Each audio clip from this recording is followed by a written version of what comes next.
Kumusta mayong gabi kanatong tanan.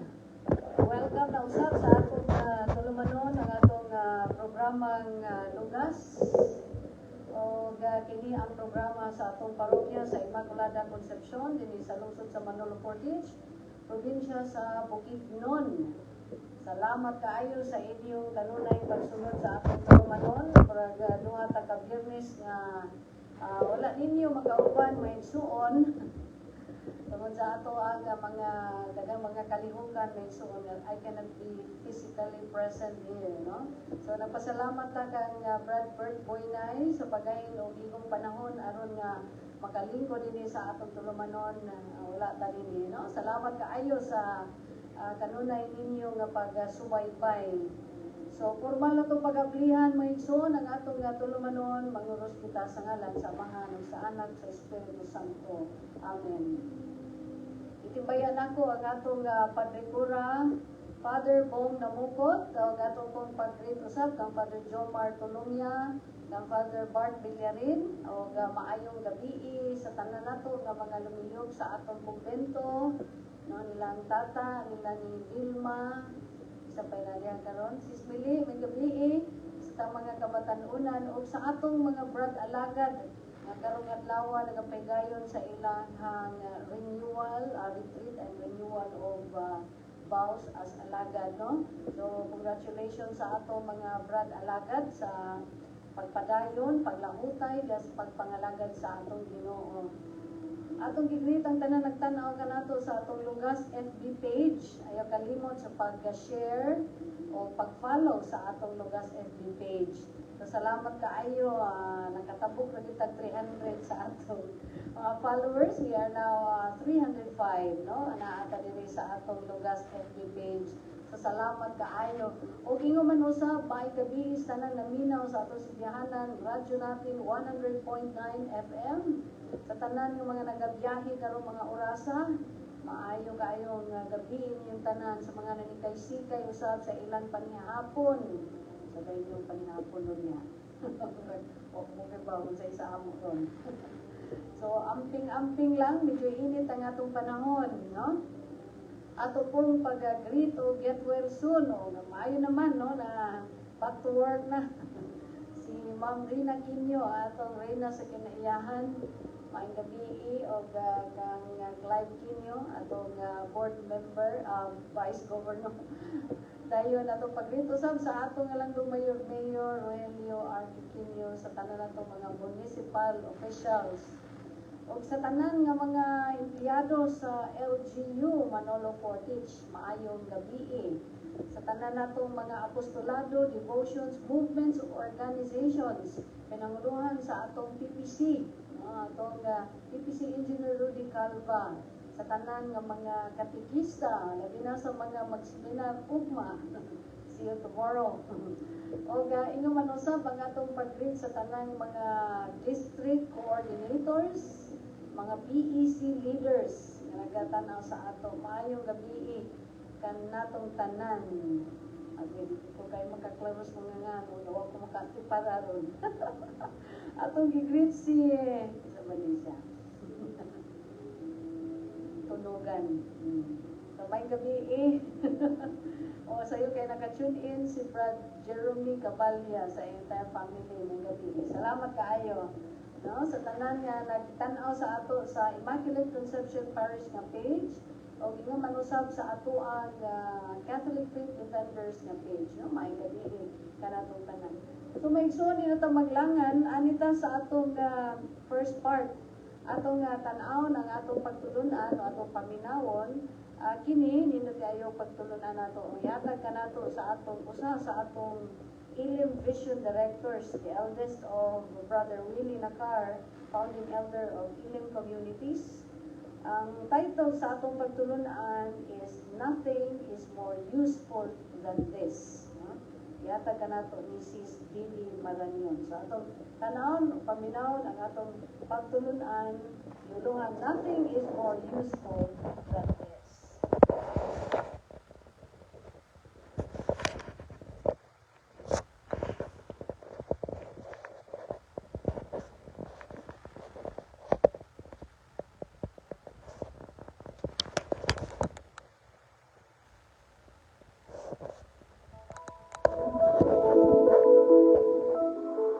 And good day sa inyong lahat. You know, one prayer time, I was struck by this passage in Wisdom chapter 8 verse 7. Let me read it to you. She meaning wisdom, okay? She teaches moderation and prudence, righteousness and fortitude, and nothing in life is more useful than these. Wow! Talagang na-strike ako kasi that's like a direct counsel, advice, straight up advice from the Bible. Nothing in life is more useful than this. Hindi sinabing dapat magaling ka sa pera, o magaling ka makihalubilo sa mga tao, o mag-aral ng husto, diba? Para tumalino. Hindi yun ang advice eh. The Book of Wisdom tells us directly what is more practical, helpful, and beneficial to us in this life. And the Bible mentions 4 virtues: moderation, prudence, righteousness, and fortitude. Now, these 4 virtues guarantee us a meaningful, stable, and holy life. Isa-isahin natin. No? Let's start with moderation. Self-mastery. Okay? Moderation. It means balance. Self-control. Yan, moderation. Not being ruled by desires. Parang hindi naman madaling gawin yun, no? Sa panahon natin ngayon, mayroong tinatawag na modern struggle. Ano ba yung modern struggle? It's referred to as overindulgence. Nako, talaga. Overindulgence saan? Food, media, di ba? Social media, scroll ng scroll, minsan hours. Overindulgence. Comfort, di ba? Tayo, tinatawag natin mga creature comforts. Yung gusto lang matulog, kailangan comfortable lagi. Ay, ang init ako, summer lang. Init. Gusto, lagi. Diba? Kailangan overindulgence. Or emotions. Yung talagang bigay hilig sa mga emotions. Ngayon, sa panahon natin ngayon, meron tayong tinatawag din na, if it feels good, do it culture. Laging ganun. If it feels good, sige, okay yan. Kasi, masarap gawin. If it feels good, do it. At yan ang nagiging type of culture nga. Just to clarify, no? Moderation is not deprivation. Hindi ibig sabihin na moderation is parang, penitensya, bawal lahat. Hindi. Diba? Balance nga eh. In fact, moderation is freedom from slavery to excess. So, yun ang ayaw natin, yung sobra. Diba? Overindulgence nga. Slavery to excess. So, moderation, parang hinaharness na free tayo from that slavery. So, for example, na-mention ko na, knowing when to stop scrolling. Diba? Tama na. When to stop eating. Kung mahilig ka saan? Mahilig ka sa ice cream ng ice cream, di ba? Or mahilig ka sa, candy, chocolate, or wine, or kung ano man. So, knowing when to stop spending. Oh, mga mahilig mag-shopping dyan, di ba? Yung mahilig sa mga sale. Pupunta ka sa mga, yung mga bargain center, or yung mga, kung saan man may sale, basta nakasulat, ang laki 50% off, nako, kailangan bumili. So, moderation is knowing when to stop spending, or even when to stop speaking. Moderation, diba? A question that we can ask ourselves when we're in a situation is this leading me closer to God? Or just feeding my impulse? Diba? May tinatawag nga, impulsive shopping. Yan ang ayaw natin. And the virtue that will rein that in is moderation. Kasi without moderation, we lose control of ourselves. Number 2, prudence or right discernment. It is the ability to choose the right action at the right time. We can call prudence a spirit-led decision-making. Ganda, diba? Spirit-led decision-making. In Wisdom 8 verse 21, we read, "And knowing that I could not otherwise possess her unless God gave it, and this too was prudence, to know whose gift she is." So it is knowing that it is from God is also prudence. So we have to ask the Lord for the gift of prudence, diba? Dinadasal, madami tayo hinihingi kay Lord. Hinihingi natin kay Lord yung love, joy, peace, patience, diba? Yung fruit of the Spirit, hinihingi natin kay Lord. Pero, hinihingi ba natin kay Lord na bigyan tayo ng prudence? So, gawin natin yan, diba? So, good intentions, they are really not enough. We need right judgment, and that is prudence. So, again, example, knowing when to speak and when to stay silent. That is prudence. Minsan nakakasakit tayo sa ating mga comments. Yung talagang, sinatawag nga mga off-the-cuff comments. Yung basta makasalita lang, di ba? And kailangan natin ng prudence para malaman kung this is the right time to speak, mag-comment, or mag-post ng mga comment na hindi naman upbuilding, diba? That is prudence. Or, let's say, you're in ministry, will I volunteer? Very eager ka, very zealous? Or, should I wait to be asked? Diba? Sa ilim, meron tayong, it is not the man who recommends himself who is approved, but him whom the Lord recommends. He whom the Lord recommends. So, minsan, prudence din yung, wait ka na lang. Diba? So, ito pa, will telling others about my material blessings border on bragging? O, yung parang, minsan, saya-saya mo na meron kang material blessing, di ba? Bragging ba yun? Kung popost mo? So, prudence din, kanino ko isa-share? Baka dapat naman sa mga close lang, pamilya, kaibigan, gano'n. Pero, minsan kasi, prudence din yung post ka lang ng post ng, diba yung mga uso ngayon, mga unboxing. Parang flaunting, is it flaunting na your wealth or whatever? So, prudence, mahaba ang, madaming application yung gift of virtue of prudence. So, again, prudence has to do with every decision you make. So, pause before making any type of decision. Small decision or big decision, we can ask the Lord, Lord, what is the wise thing to do? Diba? Tanong natin, Lord, ano ba to? Tama ba to? Wise ba to? Diba? So, alam nyo, mas maganda ang buhay if prudence will direct our choices. Yan. Number 3, righteousness or right relationship with God. Wisdom 15 verse 3, for to know you well is complete righteousness, and to know your might is the root of immortality. So righteousness is living in right relationship, not only with God, but also with others. Yan ang righteousness, yung right relationship with the Lord, right relationship sa mga tao. Hindi lang nakapaligid sa atin, sa mga strangers, etc.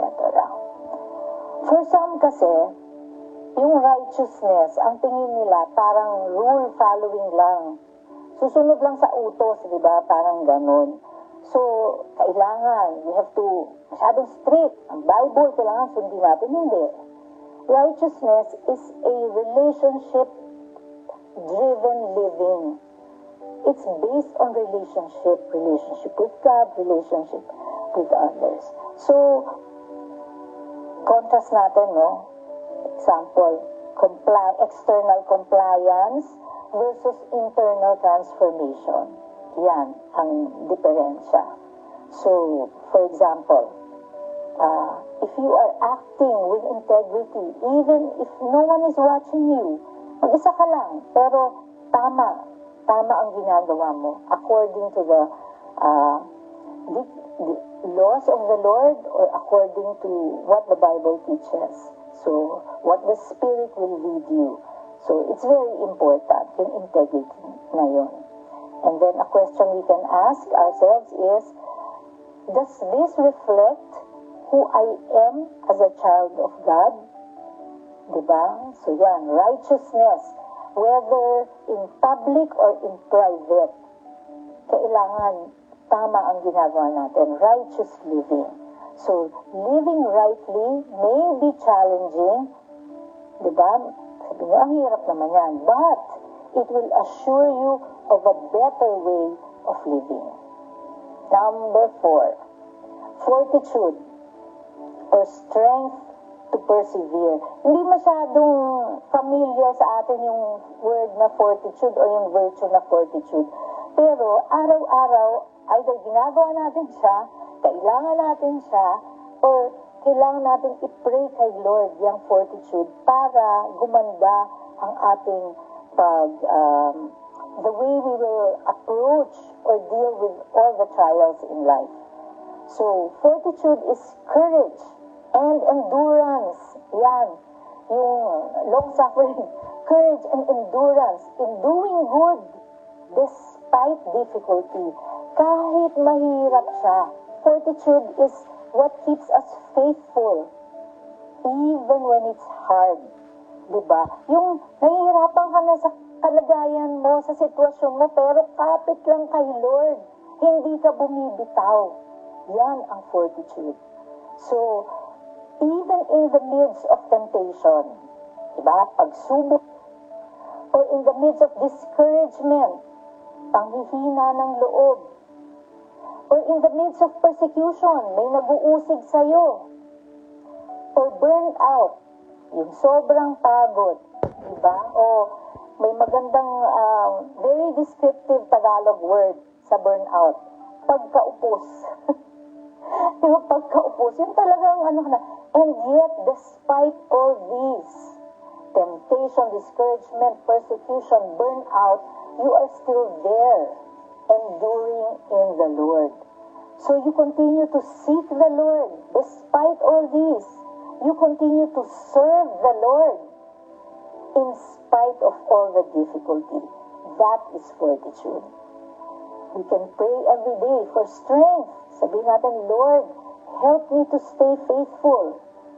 Because fortitude is not about being strong alone. Hindi lang yung, ikaw, you will master energy by yourselves. No. Fortitude is relying on God's strength.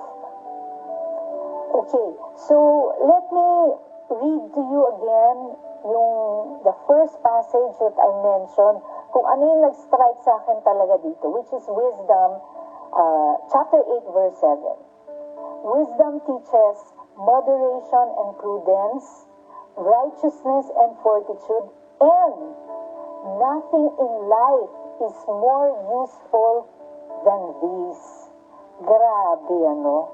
Moderation governs our desires. Prudence guides decisions. Righteousness aligns our lives with God. And fortitude sustains us through trials.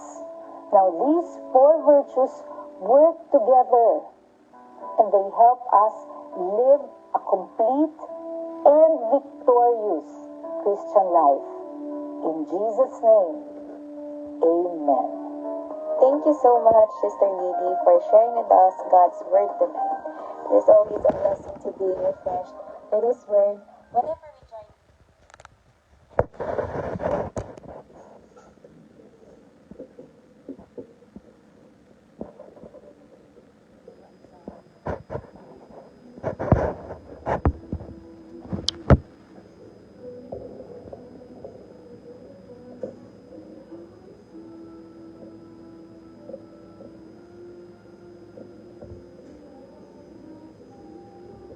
Sa inyong nadumog na ison ang atong pagtulunan, yunuhan, nothing is more important, more useful than this. So, nindot kaayo, no? Sa itong upat gani, moderation, prudence, righteousness, and fortitude. So, nindot kayo itong point na i-raise ni Sister Didi, no? Nga ang moderation governs our desires. Mao siya'y dumala sa atong mga gusto, no? Mga kagustuhan. Unya ang prudence maoy maggiya sa atong mga desisyon. Ino kais tanan, no? Dahil righteousness aligns our lives with God, no? Naglinyada, no? Kung magpuyo niya sa righteousness, ilinya nato ang atong kinabuhi upan diha sa Ginoo. And then fortitude sustains us through trials. So, nindot kayo ison, I challenge you to listen to it again. Nindot kayo ng pagtulunan. So, para sa mga tanan, no? Tanan sa kinabuhi. Kaya lagi, nothing is more useful than this. Nangita tayo kung saan ay virtud na importante o magamit na ito sa adlaw. So, muna ni, nothing is more important than this, no? So, it's in Wisdom 8 verse 7. Nindot kayo ng ison. It's yata ka na to ni Sister Didi Maranyon. Atong pag-greet ni Brad Ismael Troy Esteriore. Salamat kayo sa pag-tanaw sa atong tulumanon o sa tanan nga mag-tanaw pa sa atuang maybe later on o mo-follow sa atuang. Salamat daan. O atong i-greet ang tanan birthday nato karong gabi una o karong adlaw karong na weekend, no? Happy birthday sa tanan nga mag-celebrate sa ilang mga birthday. So karon ison anita sa second part o atong basahon ang atong ebanghelyo sa maabot nga Domingo. And very telling, no? And this is very striking sa ebanghelyo na siguro pirmi na itong magkadunggan pero usahay dili kay nato kakapuyan, no? Matag-adlaw. So atong paminaw na atong ato ang ebanghelyo sa maabot na Domingo. Ang maabot na Domingo is a Good Shepherd Sunday, no? Domingo sa mamayang magbalantay, no? So usa siya sa akong favorite na image ni Jesus, no? Jesus the Good Shepherd. O ato pagbasa sa atong ebanghelyo, pinatugikan sa ebanghelyo ni San Juan, kapitulo 10, versikulo 1 ngadto sa 10. Unya mingon si Jesus, sultihan ko kamo, ang tao nga dili moagi sa putahan, ilig sunod niya sa tuhel, apan mukat-kat hinuon sa laing bahin ini, kawatan o tulisan. Apan ang magbalantay sa mga karnero, musulod agi sa pultahan. O ang pultahan ablihan sa tig-abli, aron makasulod siya. mamati ang mga karnero sa iyang tingog, initawag niya sa ilang tagsa-tagsa kangalan, o maguna siya kanila sa ilang pagula. Kung atuan na sila sa gawas, maguna siya kanila, o ang mga karnero, musunod kaniya, kay nakailaman sila sa iyang tingog. Apan dili sila musunod sa laing magbalantay. Managan hinuon sila, kay wala man sila makaila sa iyang tingog. Isa-isay ni Jesus kanila kining isang binaya, apan wala sila makasabot sa iyang gisugidon kanila. Busa mingon si Jesus pag-usab, sultihan ko kamo, ako ang putahan sa mga karnero. Ang tanan nga mianhi, una kanako, mga kawatan o mga tulisan. Busa wala mamati kanila ang mga karnero. Ako ang putahan, ang musulod agi kanako maluwas. Makasulod gawa siya o makakaplag siya masipsip. Apan ang kawatan, kuanhi aron lamang sa pagpangawat, pagpatay o paglaglag. Nianhi ako aron makabaton kamo o kinabuhi madadagawan. Ang Ebanghelyo sa atong Ginoo, dahil kung ikaw o Kristo. So, mo ang atong Ebanghelyo may igsoon, Juan, Kapitulo 10, versikulo 1, ngadto sa 10. No? Indot kaayo nato nga mga pagbasa. No? And karong umabot nga Domingo, ang ato ang first reading will be taken from Acts chapter 2. Dahil ang atong second reading is 1 Peter chapter 2, verse 22 to 25. Na itulo ka punto nga gusto nako palawman sa atong ibasa ng Ebanghelyo ng Isuon. So muna inyong ipaambit, pwede rin ninyong i-comment sa atong FB page sa lugas. Okay. Pwede rin sa mas mabasa na pwede rin sa kahanginan. Sulot lain ko karon balo sa itong mga barag karon naka-retreat o naka-renew sa ilahang paningpaisip alagad. Tulo ka word, no? Ang gusto nako pumalandungan karong gabi na base sa atong ibasa. Una nga pulong, shepherd, magbalantay. Si Jesus mao ang atong maayo magbalantay. Ingon siya na kuno ang dalan, agian sa magbalantay. Na-recall na ko may suon na isip shepherd, no? Hindi ay being a shepherd, ikatulog kay nila o gabi mo kay nakakural man ni kuralon man ni isa ka panon nimo, no, nga kaning mga sheep. Kani di ay magbalantay ng suon. Dili dai siya matulog sa pultahan.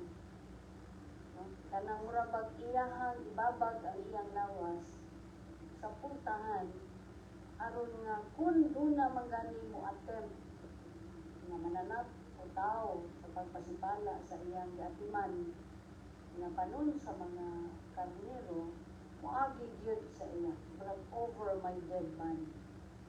Oni may suon nga nindot kaayo mamalandong sa atong magbalantay nga mao ang atong Ginoo. Dili kayo siya mutugot nga adunay musamok kanato nga dili siya makabalo o wala niya gitugot, di ba? So mo na may suon nga ang atong Ginoo maayong magbalantay.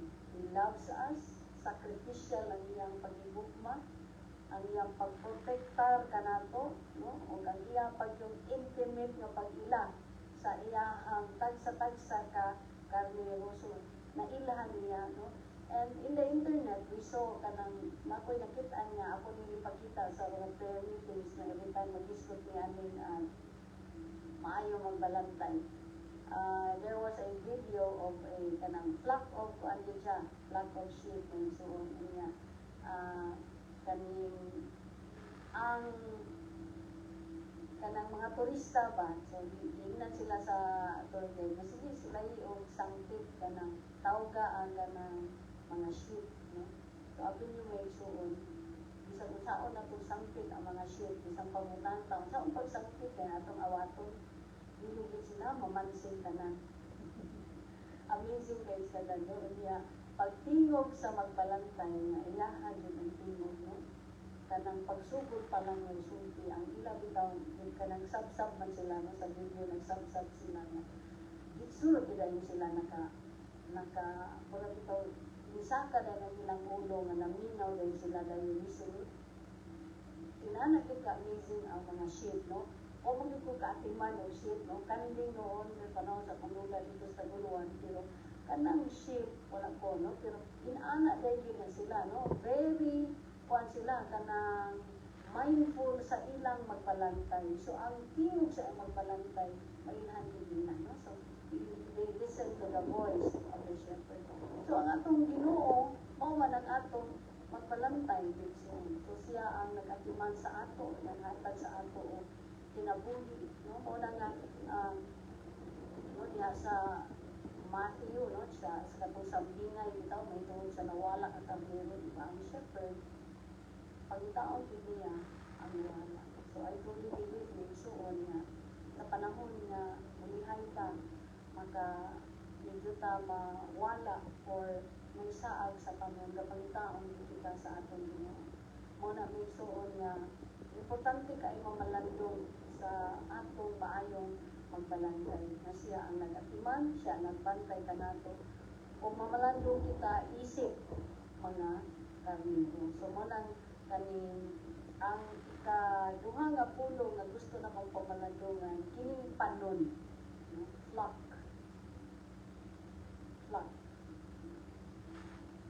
Ang atong kita nga katawan sa Diyos, mao ang panon, no? Iyahang panon. Kita nga iyang simbahan, iyang panon.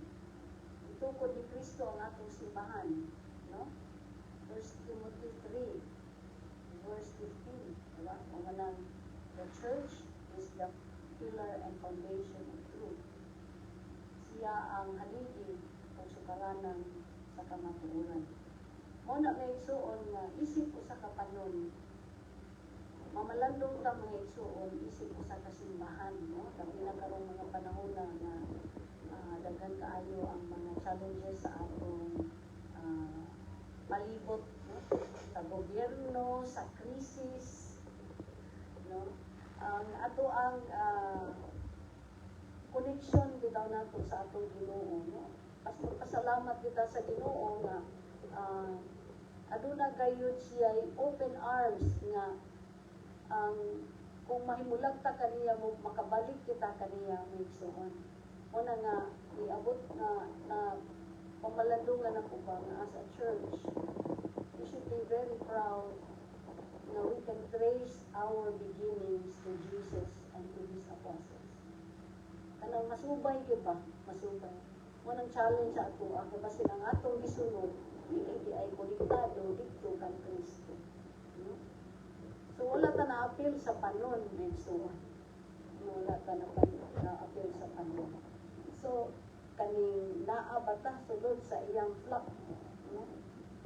Naapoy gisgutan nga kanang laing mga panon, nagisgot si Jesus sa laing panon nga iyahang ipabalik sa iyang panon, no? Other flock. O ito na may suon, ang atong second reading, second reading ba to or first reading, ang atong second reading, kuan man yun, kaning 1 Peter chapter 2 verse 20b to 25, no? Ang gisgot siya bahin sa katong kung kita insultohon, dili mo balos, no? O kana nagisgot ko bahin sa pag-suf na kay suffering, na kay kalisdanan, pero wala ka di balos o pag-threat, no? Pangatag o pagtulga, no? So, dayon, ang ato di ay first reading is in Acts chapter 2, no? So, nagisgot din ni bahin sa pag-repent o pagbalik. Mawito na may suon kita sa atong simbahan. Nagtuo kita na ang sala nato na nabuhat sa atong Ginoo, dili lang siya personal, but also kanang as a church, no? As a body of Christ. Madumduman ako itong pumili ni Father Nunoy Suarez, no?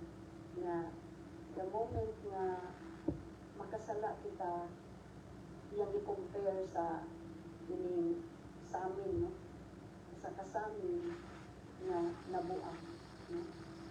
Although yung ta magsuri ta mga itag pasaylo, no? Mga itag pasaylo kanabuak lugar nabuakan sa amin mga itag pasaylo, pero timan anato nga okay man makapasaylo man hindi man kani wadon ang kasukuan na pero naabi tay reparation nga mohaton kay para mauli ang buak, no? So mura siya og kanang usa ka sala nato sa ato pod nga katilingban o sa body of Christ. Mao na siya may suon nga kanang ato simbahan kanunay gid nga nag-invite sa ato to go to confession, to go back and repent no nga atong first reading nga kanang tagaan ang tanan o kahigayunan sa pagbalik, no? Sa panon para mahiuban tagbalik may sakop ta og balik dito sa panon ni Kristo, no? Kita may uban tagbalik sa iyahan panon. So ang ato kung panon dunay leadership, no? Dunay leadership mangani as a shepherd, hindi na gisgot ng shepherd, gibilinan po ta sa atong Ginoong Jesucristo o mga magbalantay. Muna nga sa atong simbahan, makita nato no, atong sa tupapa dunay tungkod. No? Ang atong mga obispo dunay tungkod. No? It is symbolic of being the leader or the shepherd of the flock. No? Kaya mo man ni ang isip panon, no, naagyoy magbalantay ug dunay panon ngigsoon. So muna nga kita, no, ato ni siyang gisunod, no, nga naagyoy authority, no, vested upon the people nga gi tagaan sa mao nga kanang himog sa pagpanuno, no, anointing. Dili ni putol nga kuan of anointing ngigsoon, no. So ang nag-anoint kang Peter, who is Jesus himself, no, and Peter anointed his successor, and so on and so on. Ang tod na po ni Pope Leo karon, no, so muna siya may suon ang kanang shepherd of flock, no. So kita ang atong Ginoo gyud mao ang maayong magbalantay, tagaan kaniya magbalantay sa iyang panon sa pagpadayon sa panon sa iyang simbahan dinhi sa kalibutan ug kita apil sa iyang panon. Now, ikatulong na pulo nga gusto nako palawman gamay kini pong bahin sa sheep. Individually we are a sheep, as a group we are a flock, no? So usa ka buok karniro siya pero mag-uban na daghan panon na sa mga karniro, no? So isip karniro mga igsoon, no? Diya sa atong second reading giingnan nagidinha nga if you are insulted, no, when you are insulted do not return, no? If you are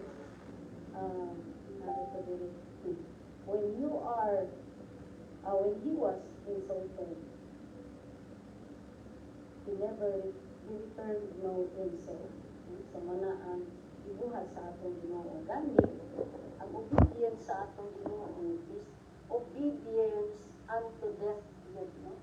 Ang iyang pagsunod sa kabubuton sa Amahan hangtod yun sa kamatayon, hangtod na giula niya iyang kinabuhi. So nindot kayo may suon yun mga malandong tano kay kana bitang usahay, kana bitang we are tempted to kana bang i-assert bitaw nato, no, nindot po itong reminder ni Sister Lily, no, kana moderation, prudence, righteousness, o sa isa, fortitude, no, kay we have to know when to speak and what is the right time to speak, what is the right word to say, how to say it nga dili makasakit sa uban, no? So nindot kaayo may suon isip isip usa ka sheep, kita mismo kadungog o kabalo kita sa tingog sa atong magbanantay. O pareha unta sa akong i-share kaganina, dili unta ta maminaw sa bisan unsa nga tingog nga dili iya sa atong magbalantay sama sa gibuhat sa mga sheep, no? Patara ra gid sila sa usapit sa mga turista, puli-puli na nato lalaki na babae. Wa gid sila naman sab-sab lagi sila, sab-sab lagi sila hangtod pagtingog sa ilang shepherd hangad sila dito. Mura din sila gid tanan, no? Murag unison ba may so ma-amaze ka. Kanang sila tanan sa panon dito dayon kanang saka din nila ilang gulong, minaw din sila, sunod din sila. So kanang kita may suon lupit tas mga sheep, no? Kahit kung sila attentive kay sila sa tingog sa ilang magbalantay, kita daghan tagapaminawan matag-adlaw. No? So minaw diri, minaw dito, labi na karon nga daghan kaayo Marites o Marisol. Kaning Marites o Marisol, makaimo gyud kaingos mga kagugot nga daghan. Unya ang atong dalunggan kung maminaw siya sa mga kanang mao dito, no? Nya Marisol siya, so masusulan, no? O kon kayo may suon, morning daghan kayo mga dalan nga atong mapaingnan, daghan kaayo mga desisyon nga dili mao nga atong mabuhat tungod kay as a sheep we have not listened to the voice of our shepherd. May challenge sa ato atanan kay suon. Kung saan nato pagila sa tingog nga iya sa Ginoo. Okay mo, Sister Gigi. We have to ask the Lord, Lord, what would I do? No? Unsa kong buhaton? Imo ba ni? What would a child of God do? Unsa may buhaton sa usa ka anak sa Dios? Kini ba ang saktong buhat sa anak sa Dios? Yung nana no, mapangutano. So, nindot kayo may igsuon, mamalang yung tano na you will be like sheep to a shepherd, really. No, mapuyan nato ang atong tinuod na pagkakita. Karon po, uso po kayo ang mga kuan. Kaya yung pagdagili po ng plastic, Tupperware daw. Tupperware. So, dili siya maong sa atong pangan, no? Lahi. Mga fake. Actually, dili sa atong pagbasa, no? Kaning John chapter 10 verse 1 to 10. Unsa man gyud ang gikairita ni Jesus dinhi, no? The Pharisees who are very knowledgeable, no? Grabe sila. Kabalo sila sa balaod, kabalo sila tanan. Pero ang ilahang kasing-kasing na layo, no? Nahin mo nang gitawag sila ni Jesus o sa mato kawatan, tulisan, no? So they only come to steal, kill, and destroy. O mo man yung karakteristik sa demonyo, to kill, steal, and destroy. Wala gid siya laing tuyo kundi ang pagbungkag, no? Pagpatay, pagbungkag, pagpatibulaan, no? So mo ni siya nga magbantay ta, no? Sa mga kanang dautan, sa dautan sa atong palibot na makabungkag sa panon o makapasaag nato ng suon. So mo ni dili gyud ganahan ang atong Ginoo sa mga fake, no? Fake ang pagkatao, fake ang intention, dili mao ang intention na ilay tuyo at the back, no? So pagkakaroon nga panahon na, no? Itahaon ta ka ng mga fake ang intention, labi na sa atong pangagamhanan, no? Expose na unta ni sila, no? Dayon musunod na unta ni sila sa maayong magbalantay na mag-lead sa ato to the path of righteousness, sa katarong, sa kaangayan, sa hustisya. So, mo ni may suon ang challenge sa ato. Jesus was obedient unto death, pero kita, we cannot obey if we don't know which voice we are listening. No? Dili kita makasunod sa atong Ginoo kung dili nato mailahan ang tingog sa atong Ginoo. Kung unsaon man nato pag-ila ang tingog sa atong Ginoo. Siyempre, ang importante niya ang pagpakigsuod o pagpakikistorya. Diba? Kaya yung saan mo pagila ng tao nga, tagsarani mo kita. Anak kitang manawag, kung manawag ang like atong bana, atong asawa, o atong anak, bisan pa na siya walay caller ID sa atong cellphone. Di ba naman yun ngalan sa atong cellphone, no? Pero bisan pa tingali o wala na siya caller ID, once we hear the voice, kayo na, ana na ta dito, di na kami yung kinsa ni. Because we know already, asa man nagikan ang atong recognition sa tingog sa atong hinigugma. Nagikan na siya sa suod nga relasyon. Nagikan na siya sa suod nga relasyon. So di ta kaila sa tingog palangdaan magaya kinsa to ni? Kasi kinsa to ni kay maybe it sounds familiar but we don't really remember, no? Pero kung wala gid ka kaila kinsa ni palihog lahi yun, no? So mo na mga igsuon, no, nga importante gini po paminaw sa Ginoo. It is one of my personal prayers gid sa Ginoo nga, Lord, I want to hear you, no? O gina sa ko prayer nga na-answer. And so in a very surprising way, no? Tumo na nga lipay ko, na-bless ko ngayon ana, no, nga kana I got to hear the voice of God, no? So makita may suon mag-amputa sa matag adlaw, magsuon ta sa atong Ginoo para mailan nato unsa ang iya sa Ginoo unsa hindi. Kanang suod gyud kay sa ato may son bisag anino pa na. Diya pa lang sa puntahan, di ba? Mura bitaw ang prodigal son, uli silang balay, layo pa, anino pa lang, klaro na kasi ang papa, nga ako, yun din anak. So, dagan din siya sa pagsugat, no? Itapot, no? Bisan, akong bana, bisan nara niya sa gawas, pagsulog pa lang sa gate, nga, anino pa lang, kabaw na po siya, no? Siya na bitaw ng so, tungod kay, suod man, no? Naamay relasyon. So, mo nang challenge sa ato as a sheep. How is our relationship to our shepherd? Siya pa ba ang itagaan nato o priority sa atong kinabuhi? To know? Siya pa ba ang ginapangita sa atong kalag nga ganang gusto nato ilhon o mahimong suod sa atong kinabuhi? Siya pa ba? Or daghan kaita gigunitan ba? Kanang dili na yun seeking Him first, dili seeking everything else and then later on kung magka-apigyo sige na kang Lord na. So, hindi siya mao, no? So, maning challenge ang tawag sa atong magbalantay, no? Na mubalik ta sa iya, and if we are lost, He will find us, but we need to hear and recognize His voice. And we only recognize God kung magsuod ka sa iya. Dili lang yung pa ni Father Aguilio, kanang bulanon kitang pari, ganang kay kuha ni Father Aguilio pa niya. Yun siya na. Di lang ko no mga G, mag-ampo. Pwede kalainan sa pangaji. Kung pag-ampo, padre. So, lahi giti ay, no? Pangaliyo po, na pailain nga term. So, kanabitang, naagyod siya, dili lang paghalad, no? Dili lang offering, but to really create a relationship na two-way, no? Dili lang one way, dili kita ray mo ingon sa Ginoo, but let God speak to you also. So two ways siya. Kaya naani man ang relasyon, dili man pwede nga isara, di ba? It takes two to tango. Wala tango may tabo, ikaw ray isa. Disco na siya.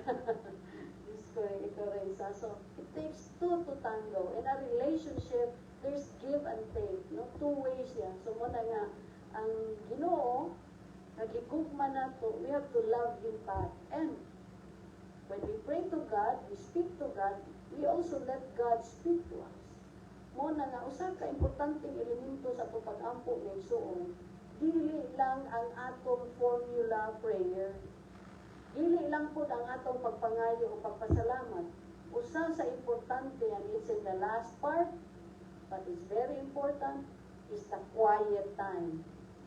No? Kanang panahon na kita na po ang manginaw sa atong Ginoo.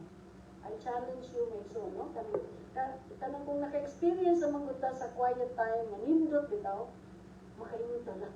Nato mo din mag-quiet time. No? But it's very challenging kung saan mo pag-start ang quiet time. Kaya ma-conscious ba sa mga kanang usa pa ni, dugay ba ni o dugay kay oras no? Pero imo din siya i-practice that after you pray, kumani mong ampo, ikaw na sab ang maminaw sa Ginoo. It's a very good exercise of the soul. And it's revealing, no? Magpadayag siya sa Ginoo. Magpadayag siya pag-iyak, no? Indot kayo. It's so moving na magkapanahon ka hatag og quiet time sa ating Ginoo. Basin maunay atong ikinahanglan, no? Sa kadaghan sa kaguliyang sa atong una-unang kasiglasin. Higwaos. Higwaos. It's not a peace, no? Tungod kay naghigwaos yan.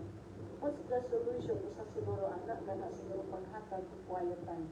Let God speak to you, no? Manang hindot kaayo naman tay tiya sa atong parokya, atong dito, and you can just go there and listen. Pinagani. It's the presence of God, no? So, wala kay isulti niya, wala siya kay balo. Diya sa piya. Wala kay isulti niya, wala kay balong Ginoo. So, nindot pa, maminaw dito. Listen. No? It's a intimate moment sa ating Ginoo. So, muna, may gusto na kong pamalandong sa sheep. No? As a sheep, individually, we have to recognize the voice of God, no? Our good shepherd. So, matutulong shepherd, flock, and sheep. I hope may suon nga nakahatag ko point of reflection.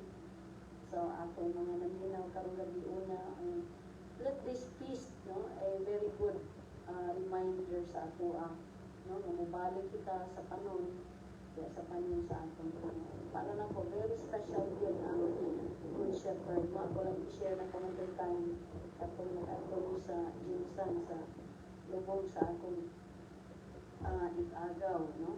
I think that was, na ba? 2 years? 2 years? Oh, 2 years.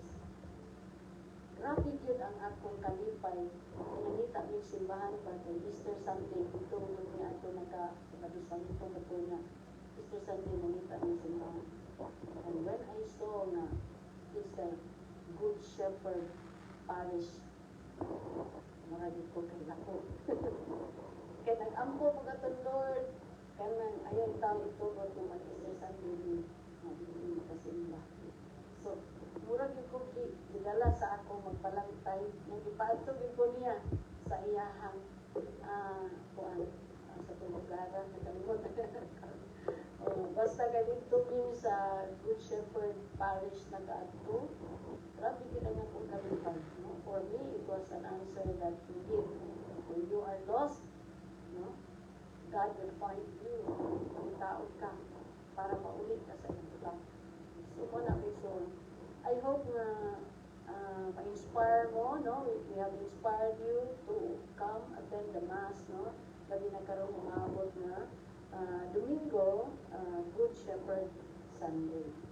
So, salamat kayo may igsoon. Again, ang ako yung magpasalamat ni Brad Bird, no? Sa pag-sit-in o ni Brad Jerry po, no? I think this Sunday, siguro ako na-miss din eh. So, pero it's not a miss nga, wala sa, it's another way of serving the Lord. Kaya naapod ni kalihutan sa ato sa iling community sa atong mga panahon na, no? So, dungan siya, and so on. So, hindi kaya po, it is also service, no? It's not absence in service, but it's another way, no? Sa pag-serve. So, salamat kaayo. Salamat ni, di ko kabasa ito, kasi para lagi, kay Choy.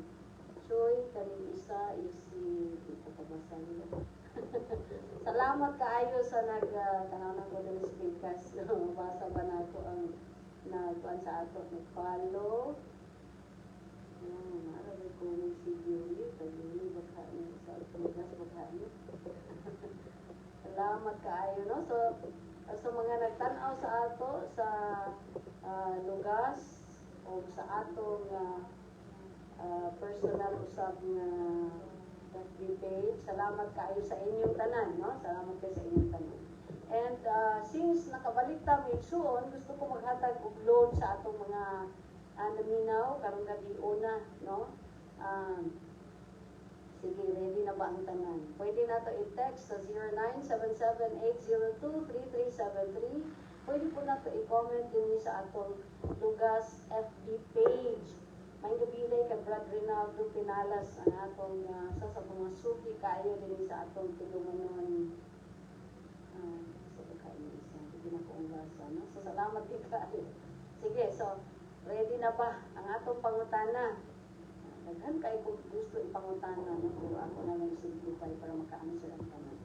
So unsa man ang kasaulugan nga atong sa ulugon karong umaabot na Domingo. Okay, so simply text ka na sa 0977-802-3373 ang kasaulugan nga atong sa ulugon karong umaabot na Domingo. Pwede po i-comment sa atong Lugas FB page para sa atong 50 pesos na bill. So again, ang akong pangumusta sa tanan na itong mga pasyente karon diri sa atong silingan sa San Miguel BPH, no? Bukidnon Provincial Hospital. Ang gabi, kumusta mo diya tanan? Get well soon, no? And may God grant you the healing that you truly need, no? So kaayuhan nato na sa atong Ginoo, we are healed already in Jesus name, no? Ana diri sa atong mga pagbasa karong gabi una. So salamat kaayo mga igsuon og again, padayon ta nga magasunod sa ato ang Lugas FB page every Friday. Atong madungog ang atong programang Lugas. No, kauban sa atong mga Lugas anchors. Pasalamat kita nila sa kanunay. Dili mo biya sa pag-suporta sa ato. No? Salamat sa tanan natong mga lumilihok sa atong parokya.